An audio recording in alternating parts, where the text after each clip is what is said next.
Welcome to Three Girls, One Office. Yeah. This is Steph, Dee, and Jen coming to you from Westchester Studios to talk about life's ups, downs, and all arounds, like we always do. If you haven't been to Westchester Studios or heard about Westchester Studios, given we talk about it all the time, so probably most people have, but we are at their studio outside of the borough. They also have a studio in King of Prussia, and if you are thinking of doing a podcast, they will get you started. They have all the tools, and they are the best in the business. That's right. Anyhow, today we have a very special guest. Jen, I would love for you to tell us a little bit about what we're going to talk about today. Right, so today I think we're shedding some light on a topic that has a lot of stigma. And we've got Regina DeAngelis in the studio, who has quickly become one of my dear friends. Regina is the founder of Family Transitions, Divorce Coaching, and Mediation, which I think is a topic we can all sort of learn more about. She's come up with a step-by-step process on how to make divorce easier and a totally different approach. So I'd love for you, Regina, to share with us a little bit about what your business is all about and your experience. And thank you for being here. And P.S. Our husbands are all terrified. We're like, what is the deal? Pretend. That's right. That's right. We're going to escort you out. Right. Totally out of Well, that's on my Facebook page. People always say, "Are you getting engagement?" And I'm like, "No, they're lurking. People aren't going to engage, and like out themselves, basically." Exactly. Right. But people are often struggling very silently. Sure. So thank you guys so much for having me. I love talking about this because so much of what I do is just really educating people that if they are struggling in their marriage, they don't need to think, oh, God, now we've got to go out and get 2 lawyers and it's going to cost $40,000. Yep. So there really are options out there, and Family Transitions is exactly what Jen said. We've created an alternative. It's out of court, avoiding lawyers, step-by-step process that gets you to that same spot, finish line, but in a much calmer, more peaceful, and like really kid-centered way. Yep. So I love How that. did you come up with the idea of to do something like this? Because out of need, or I know a little bit about your personal story, if you'd be willing to share a little bit about that. Thank you. I was a divorce attorney in the Delaware County, Chester County area for almost 20 years, and I really lost all kind of stomach for it because people would come into our office saying, we want an amicable divorce, and then they don't realize that the process itself makes them angrier and more stressed out than they even are at that moment when they decide, which you'd think is your lowest, but it actually goes downhill from there in the traditional process.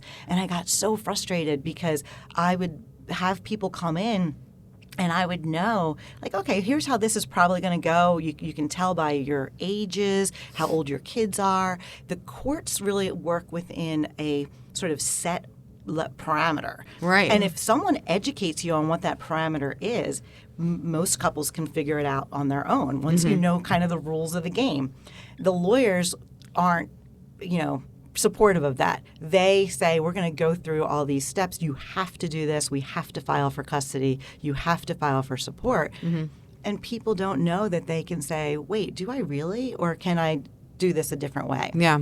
I love it. So that's what Family Transitions was born as a way for me to feel better about myself because I felt like I was such a part of the problem. Like we know the impact that divorce has on families and then on our communities, and we can fix it by softening the divorce process itself. Sure. So that's what I we would do. imagine that, again, like going in, the word divorce obviously has, a stigma to it in itself, but going in and trying to sort of mediate between two people that are hurt, so that must be a difficult process. Yes. And I think having someone like you that people can go to get that advice is probably key, especially someone to talk to and to be real with. I think that's really a special thing. I know that you have come up with a step-by-step process. Can you give us some of your tips and tricks of what?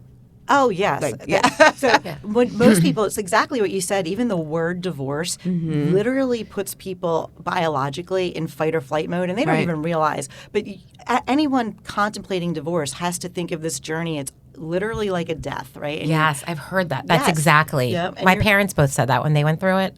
My mom's like, it it feels just like that. Yes, it's absolutely. But people, like the lawyers, don't say to you, "Oh, you really got to grieve and mourn this." Yep. You need to make sure that you're processing for yourself, showing compassion for yourself on what your feelings are. But so when people come to us, we start really with this education. Like, this is an emotional journey, and we're going to help you navigate that emotional side, as well as figure out the logistics of what are we doing with the house. Wow, that's So- a really good point. That emotional side of it. Yes, and what people don't realize, and what I love to educate them on, is so if you think of it as it's like a death, and there's something out in the psychological world called Maslow's hierarchy of needs. Most teachers have heard of it. Oh, yeah, I've heard of that, yes. And so it's a pyramid where humans feel their best when they're at the top of that pyramid and they're self-actualizing and feeling love and purpose. But divorce literally starts you in the very bottom rung, which is fear and survival.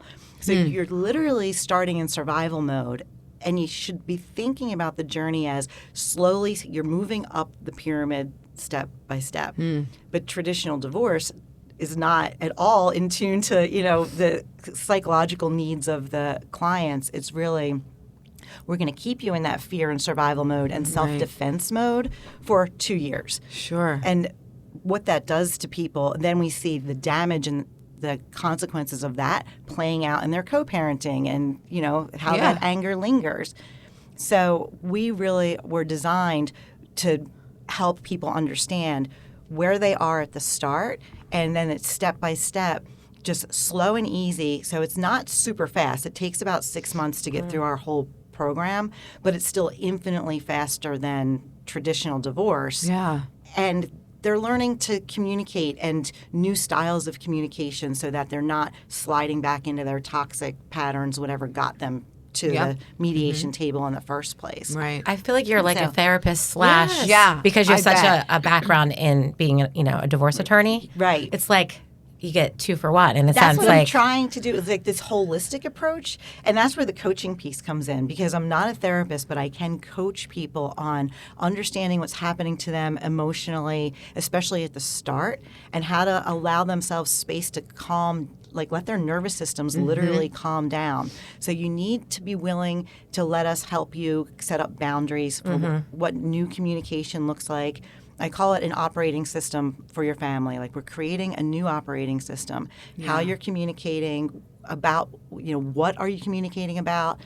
And every family is different, because some people really are like, we love each other, but we just don't want to be spouses. Right. And so they still have to go through the grieving process and the mourning their expectations and things, but their communication and their boundaries can be maybe a little bit looser. Yep. But other people come in and they've been in attack and fight or flight mode for 5 years. there's right? emotions, hurt, Yes. all the things. Yeah. So each family has to be honest with us about how tight your boundaries need to be at this starting point.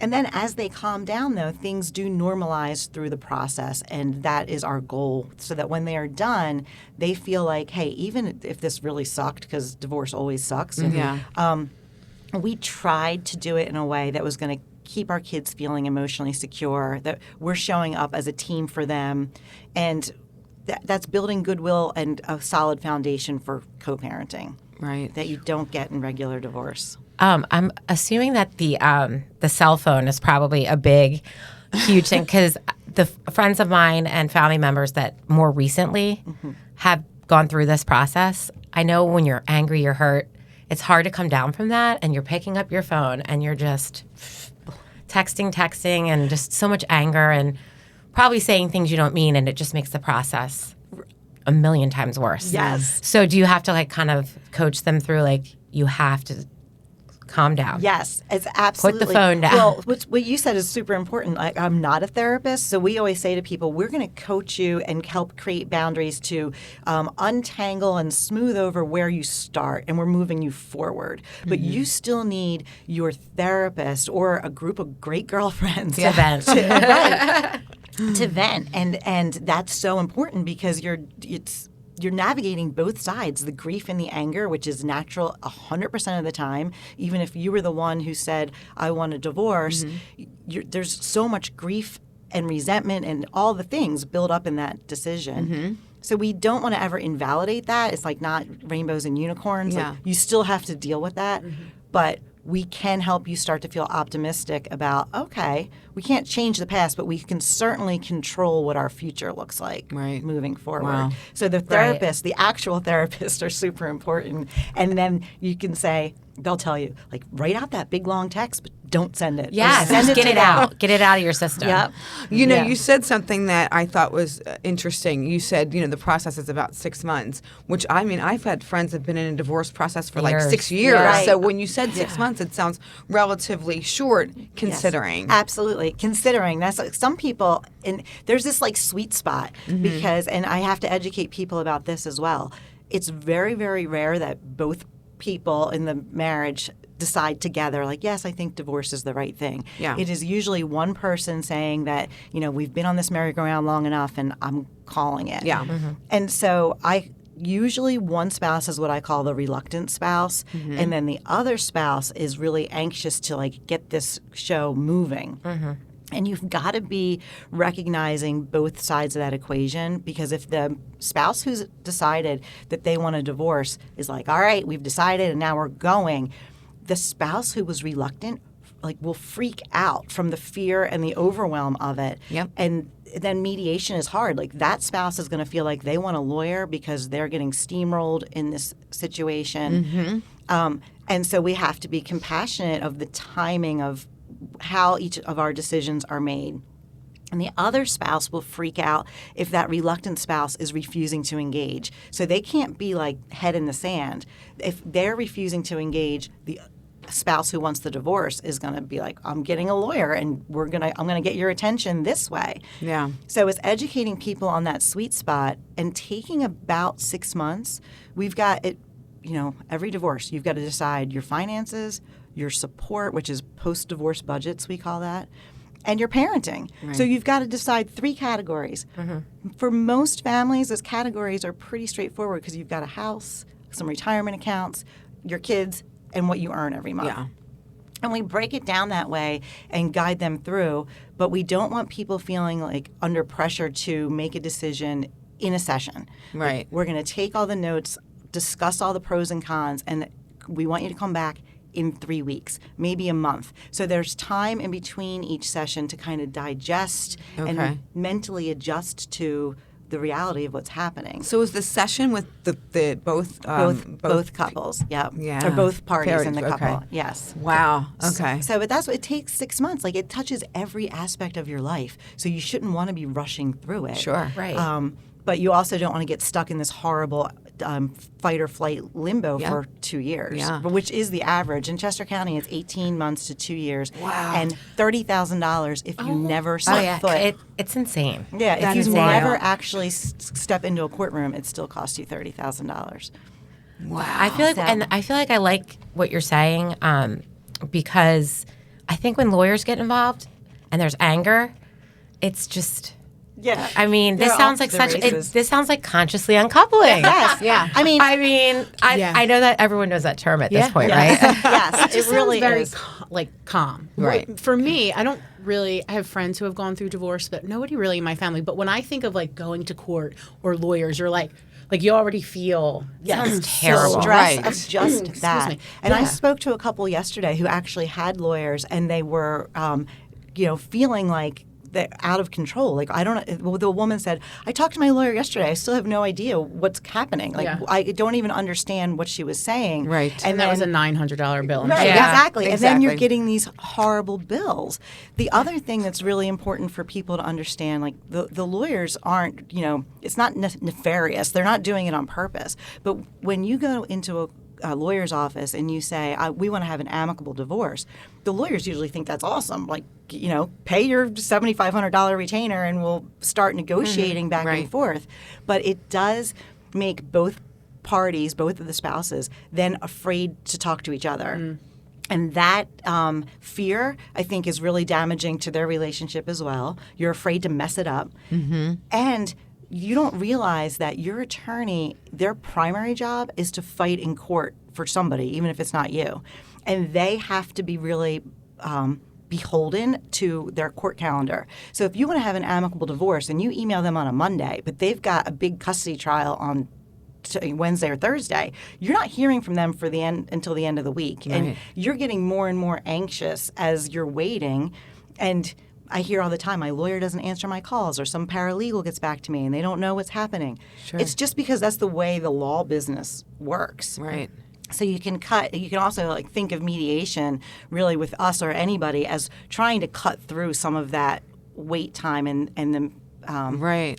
Just the third party. Every time you cut out the middlemen, things get less expensive. And I would faster. imagine that wait time, like the anger builds up. Right. It just does. Right. Just And the by frustration. waiting. You're probably saying to your spouse, why can't you answer me? And he's saying, I'm not going to say anything until I talk to my lawyer. Yeah. And my Yeah. lawyer's not calling me. Right. So you end up fighting when that was not at all your intention. And it's really just because you're stuck in this really stressful system. And it's really, if there are children involved, it can be really sad for them. And Yes. because kids are, they know things, they see things, they feel things. Absolutely. I Yeah. mean, if my husband and I are having the littlest argument, they're like, Are you getting divorced? yeah, you know what I mean? So like that's just like front of mind for Yes. so many children, Yep. and, like teenagers even. And Absolutely. And we So- want to empower our clients. We say this all the time. Often, especially if it's teenagers, the parents, we will help them even craft that conversation to tell the kids.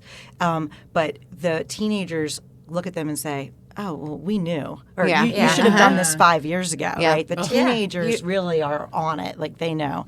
But the beautiful thing about life in 2026 is that we know and our kids know that family can be really anything that you make it. So if you're saying to the children, we are really both very sad, I know we're all going to be sad, but we also know we're going to all be okay and we want to be a team for you. The kids understand that family can be what you make it, but you have to do it. You can't just say that and then, be stabbing each other. Right. Because ideally, that's what you would want. You Right. want it to be a friendly situation where Yep. everybody's happy and everybody's calm. But in Yep. reality, that's obviously a much harder thing Right. to do. And But I know that in life, in marriage, I think that probably a lot of people stay together when your kids are young because it's like you think you're doing the right thing, Yes, yeah. right? And you think I'll wait and I'll. So I wonder if that's something that helps or hurts. I don't know. Right. I would imagine it hurts, like this to stay and think Yeah. you're doing the right thing when I don't know. It truly depends on how you're interacting in the household and what the kids are seeing. Right. So if you're best friends, like there are those couples where the kids are shocked, where they seem to be best friends, as long as you're modeling the sort of healthy interactions that you would want your kids to have as adults. And that's something that comes up a lot. Like people come to us and say, I knew it was time because I realized I didn't want my kids to think this was okay. Right. And then from there, the damage that we typically see with divorce comes from how the parents treat each other during the process.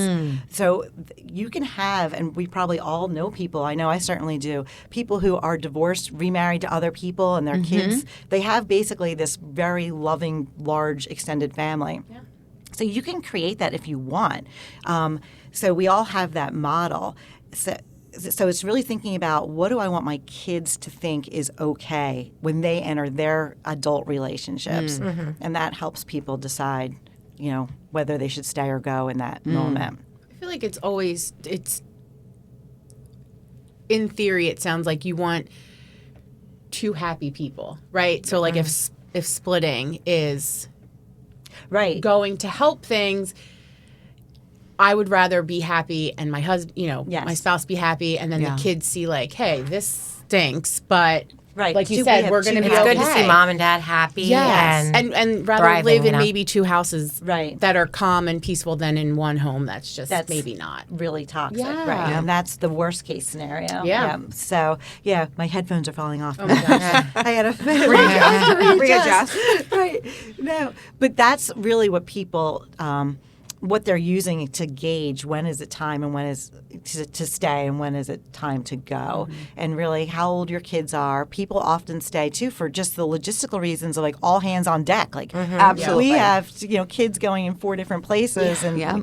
Absolutely. and so that's the piece too. If you're doing it yourself, you're living in 2 households, you should have no expectations about what that quote unquote schedule looks like. Both parents can still be involved every single day. And that's one of the things that your lawyers also won't support or help you figure out, but we'll talk through what does that look like? Does it work for you?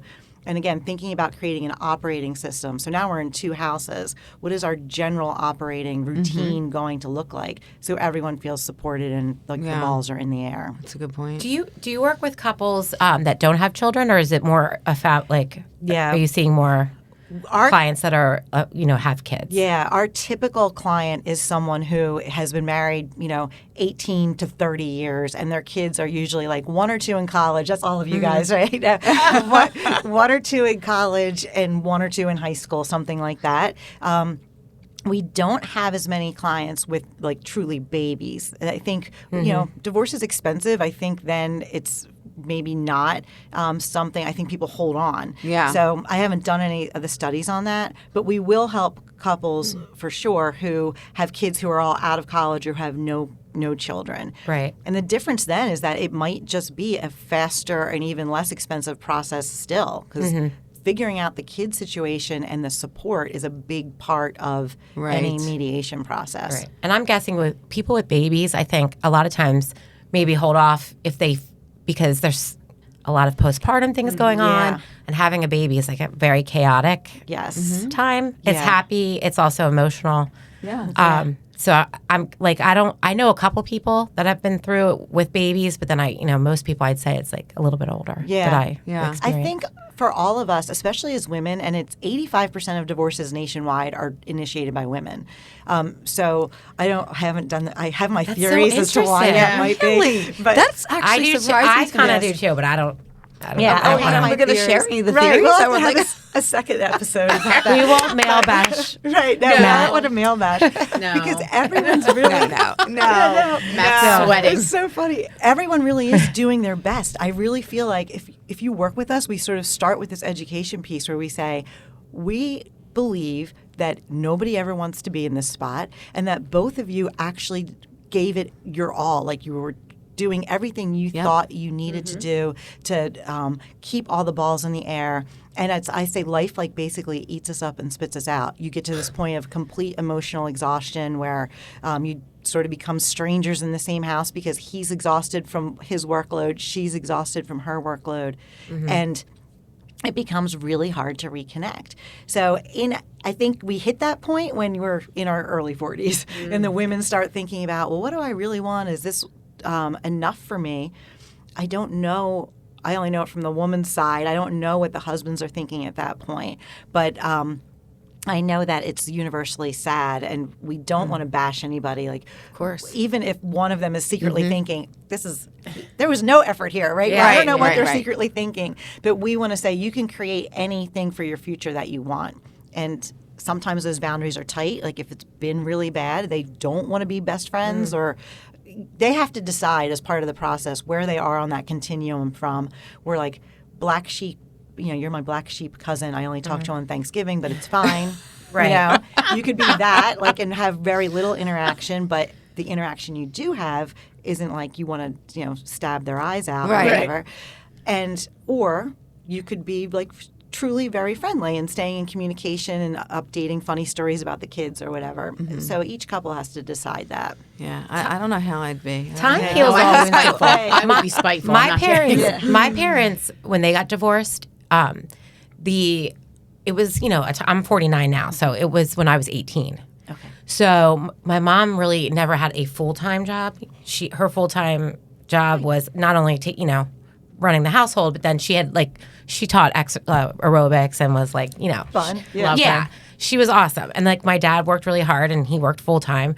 So I think my mom there was some fear of okay, we're going to get divorced. My mom was still in her young 40s. Yeah. You're thinking, okay, I have this whole life ahead of me.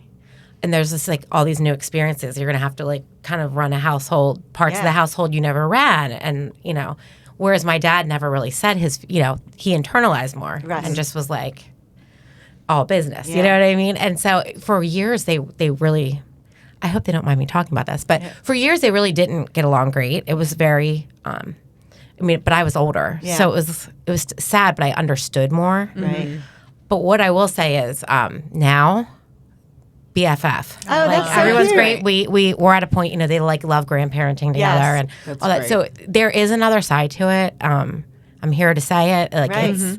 it's. I always say, well, like you just have to give it time. Yes. Yeah. And it's a journey. And for so many of our clients, too, think if you're 46 or 42 going through a divorce, you've probably literally spent your entire adult life with your spouse. And so now you've got to figure out, what does it mean to be like an individual and not part of this couple? And we do say, I don't care if you do lawyers or mediation. If you have kids, it's till death do you part, and you're going to be grandparents someday. And you don't want your grandparent or your grandchild's first birthday stressed, having anyone Yeah. stressed out because the two of you are going to be there. Yep. So by trying to reduce the emotional damage that's involved, you can really think of it as a gift to like your future grandchildren whose First Holy Communion isn't going to be stressful because their grandparents have to be together, Exactly. So that's what we're trying to do. Do you see people who their kids are older or out of the house, and then they're just like, wow, what do we...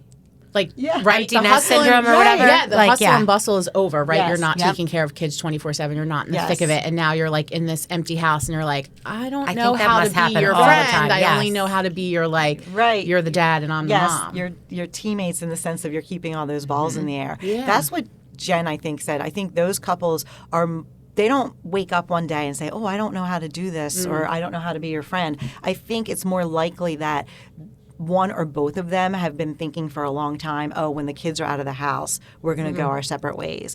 And they recognize that they can, they're keeping all the balls in the air, but that this isn't something that they want as they go towards retirement, like their next chapter, Right. literally. I have So- a lot of respect for people that are like true to themselves. Totally. Now as I'm getting older, like, and I think about like my parents, or I have aunts and uncles, Yeah. siblings.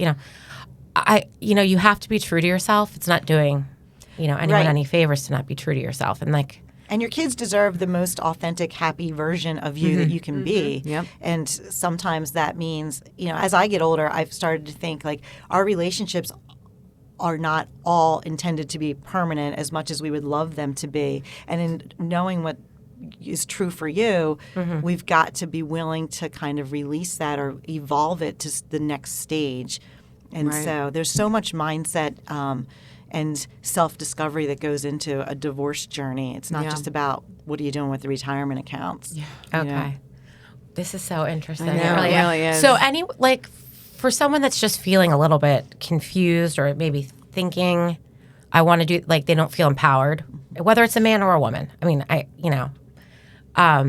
what is the first step? Like, can you talk to people about that? Like, someone could call you and say, Oh, yeah. I don't know I'm not sure if this is right for me, but like, So often it's so funny. You guys would laugh. Like, we're supposed to be running a business here, but Yeah. the pipeline is sometimes like 18 months. So someone will reach out to me and schedule an initial consult and really will just answer their questions about how you could do this as an evolution, like slowly get into two households, or you could go hire lawyers and what that process looks like. So I think of that initial consult sort of as a education call, explaining what their options are. And then sometimes I don't hear back from people for 18 months, a year. I mean, it's a huge decision. Yeah, So, it's yeah. a huge decision. And people really want to make sure they feel like they have done absolutely everything Yeah. before they start this process. Well, what an awesome service that you offer. Yeah.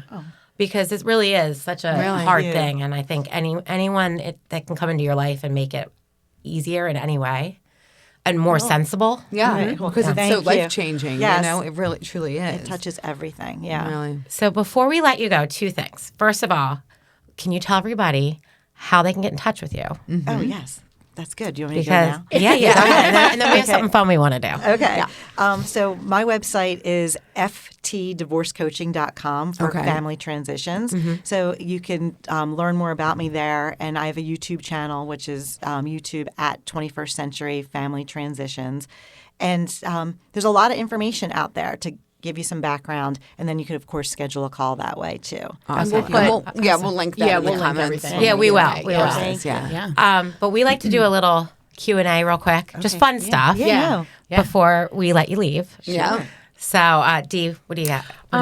Okay. So This is one of my favorite ones, I think, probably. But if money was no object, Oh gosh, that makes me. would you move and live far away, like another country? No, Okay. I don't. I would See buy that? myself a Gucci bag. I like it. That's My kind of girl. I know. You that's just what I Dee's your would- best friend now. I know. Yeah, Oh my God. It's official. I love a bag. That's what I feel so blessed sometimes when people ask me that. I'm thinking, no, I would buy myself a house in Ocean City, New Jersey as well. Oh, there you go. Oh my God, I you're like getting that. better and better. Yes. So Awesome. then, okay, would you travel if money was no object? Where would you go? I'm going to Italy next month. Oh, You are? So Yes. you're living. I'm- You're doing it. I'm trying because I'm divorced and I feel like I'm getting older. And why am I waiting? Right. So my sister and I are going to Italy next for you. month for 10 days with That's a, amazing. with a tour where they're going to bus us around. no, So that's great. great. That's a great way to see it. Yep. So I'm going to do that. And yeah, I think I would stay here because I do love my family and my community, but I would treat myself a little bit nicer when it came to some of those Luxury items. Yes, accessory items. You deserve it. You deserve it. Thank Get the you. Gucci bag. Yes. And Yes. get it in Italy. Yeah, I when was you're just there. saying, that's you're what- getting it. Yes, you have Right, to. that's perfect. Oh, well, Oh my I was going to God. ask dream vacation, but instead I will ask, what's the best book you read in the last year? Oh my It could be gosh. fiction, nonfiction, anything. Wait, Just- I just read this winter. Wait, let me remember. It's The Women by Kristen Hanna. Oh, yeah. Yeah.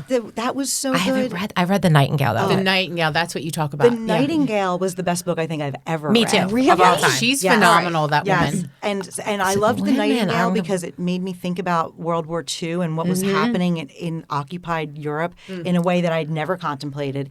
And The Women makes you think about what life was like during Vietnam Yes. in a way that we. Oh, I have to read Yeah. it. yeah, Okay. I really loved it. Awesome. What do you have, Jen? Okay, if you could be anything ever that you could ever dream, like, what would you want to be?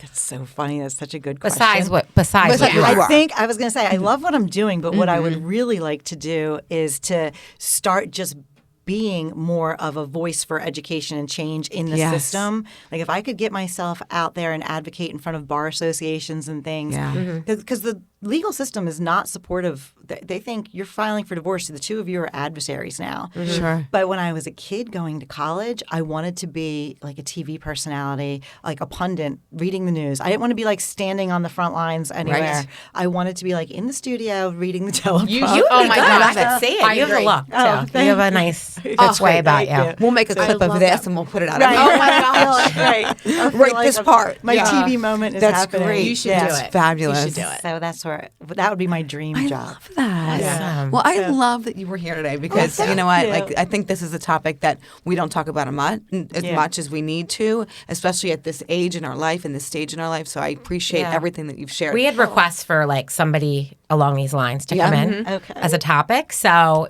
this was perfect because thank you. I I think you've appreciate the introduced a invite. much more doable, Yeah. intelligent, kinder Yeah. way to kind Yeah, of approach maturing. something like a that. much more mature and friendly way to handle something that's, could be negative in so many ways. It's so this called, beautiful thing. Like it's actually the program is actually called the 21st Century Family Transition because that's literally like the way we were doing it before is truly just very antiquated. Sure.